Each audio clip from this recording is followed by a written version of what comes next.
welcome back to the final part of today's lecture, in which we look in detail at biographies of the authors this week and think about what that means for each of them, and finally think about where you're situated in all of this. Who are you and where do you fit into this process of writing, rewriting, reading and writing and consuming and reproducing and so on? The first slide deals with Tom Stoppard, and as I talked about in part 2 of the lecture, our man Tom Stoppard is not quite Tom Stoppard after all when we look at his biography. Stoppard's often regarded as this kind of middle-class English writer, an English sense of humour, really rather light and trivial and pleasing, the sort of thing that people go along to for an afternoon's entertainment at the cinema when they go and see Shakespeare in Love, one of his other texts, for example. However, I think this really seriously underestimates his activities as a writer and ignores many of his motivations as a writer too. He was not born Tom Stoppard, he was born Tomáš Straussler, and he's from a Czech Jewish family, as I started to sketch out, and you will now have read more about in part 2 of the lecture and the exercise. He came to Britain effectively as a child refugee, which I think is a very particular entry into English literature and one that persistently interests him as a writer.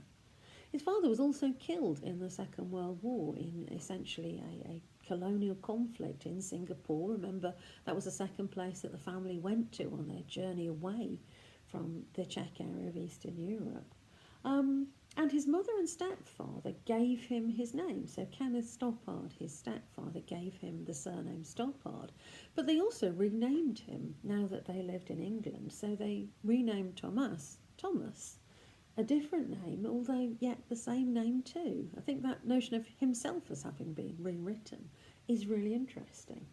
They brought him to England in 1956, and Stoppard says as a result of this journey towards Englishness, he regards himself as what he calls an honorary Englishman. And he says, I don't quite belong. I think that's very interesting. This is in the Maya Jaggi interview that I quoted earlier on in the lecture, and you can look that up online.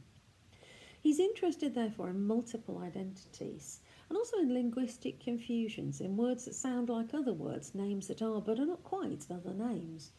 He's interested in the idea of passing, so where a person pretends and can just about get away with being another type of person, can perhaps have a different type of ethnic or racial identity, perhaps a different gender identity.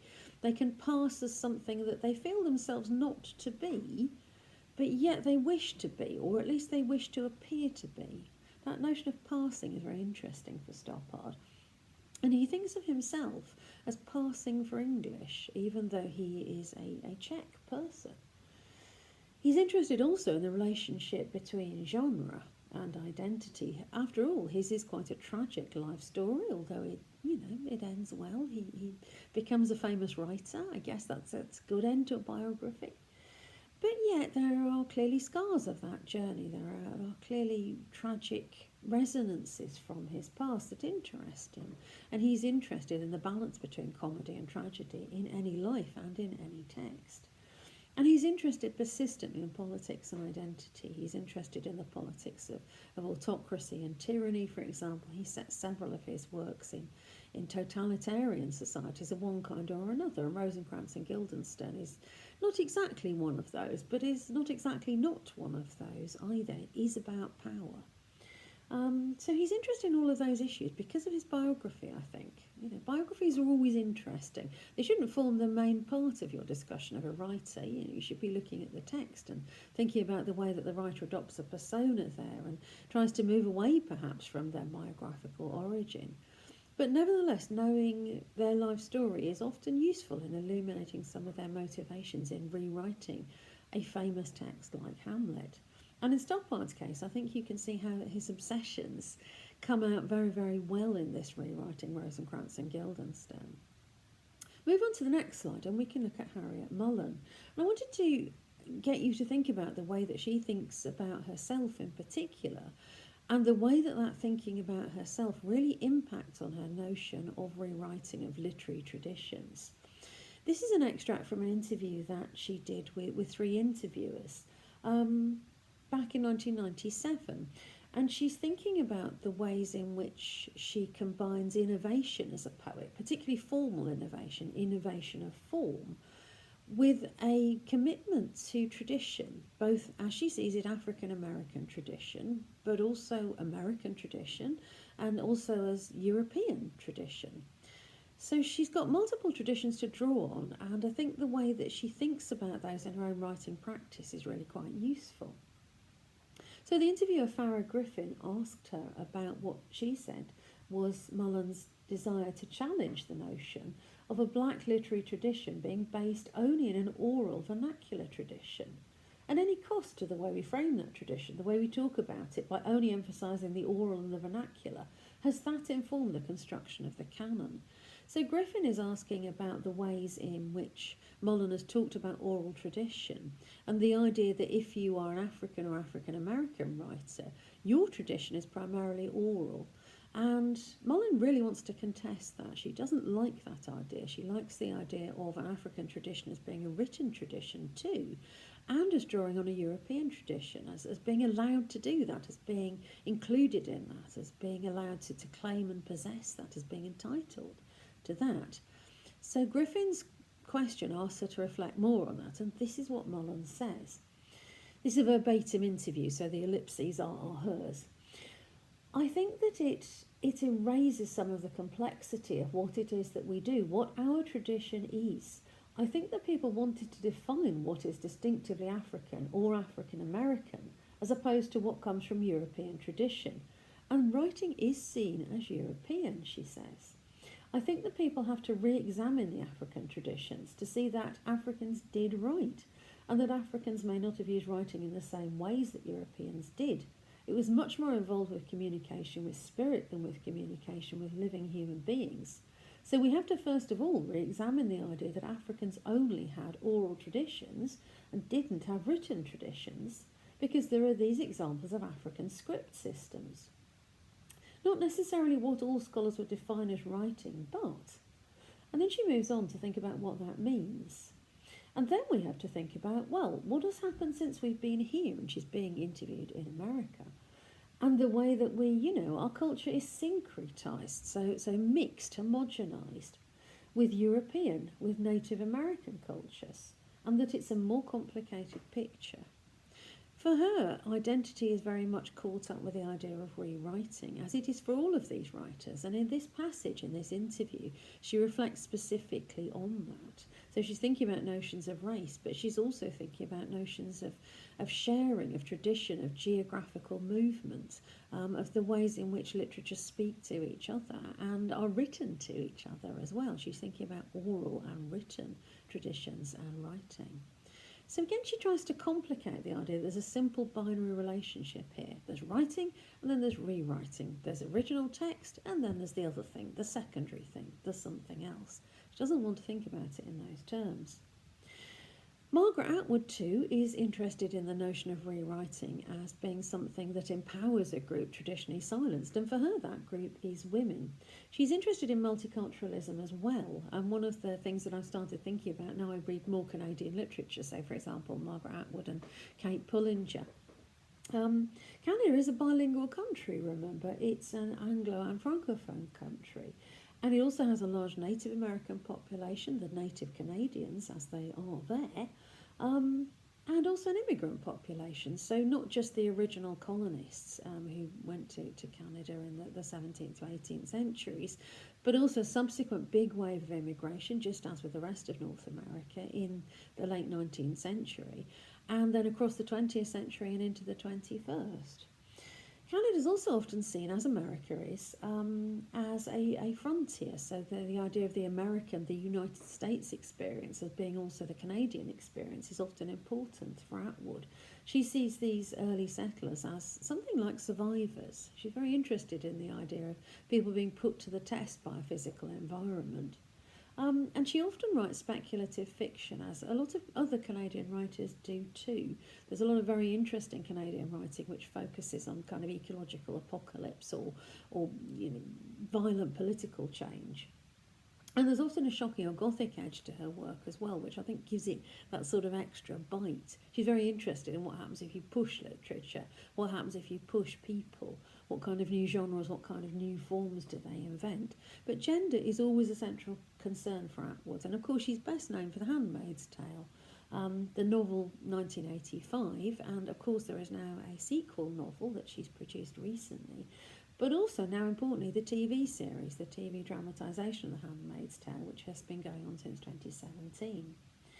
This has also been thought of as a rewriting, interestingly. I think it has similarities with some of the works I've already discussed, particularly Jane Eyre, in this lecture already. But it's often been seen as a rewriting of Hawthorne's The Scarlet Letter, and particularly the symbolism of scarlet femininity is very important in The Handmaid's Tale. That's the most obvious way in which you can see it's related to Hawthorne's novel of 1850. She's also written a number of overt responses to classic literature focused on female characters. So, for example, the Penelopiad, which is a response to the Odyssey, and Hagseed, which is a response to the Tempest. Finally, Ian McEwan, he's perhaps the least interesting writer in a variety of ways, I think. That sounds a bit catty, doesn't it? But I think in terms of rewriting, he brings least in terms of his identity politics, but yes, I think he does bring a great deal of skill as a writer. For him, rewriting is an impulse connected with history, and this is something I'm going to go on and explore in the conclusion to the lecture. He's interested in Gothic and speculative fiction, just like Atwood, and he loves to revisit classic works. So Atonement from 2001, for example, draws on modernist writers like Woolf and Lawrence. He's kind of writing like them in a certain way.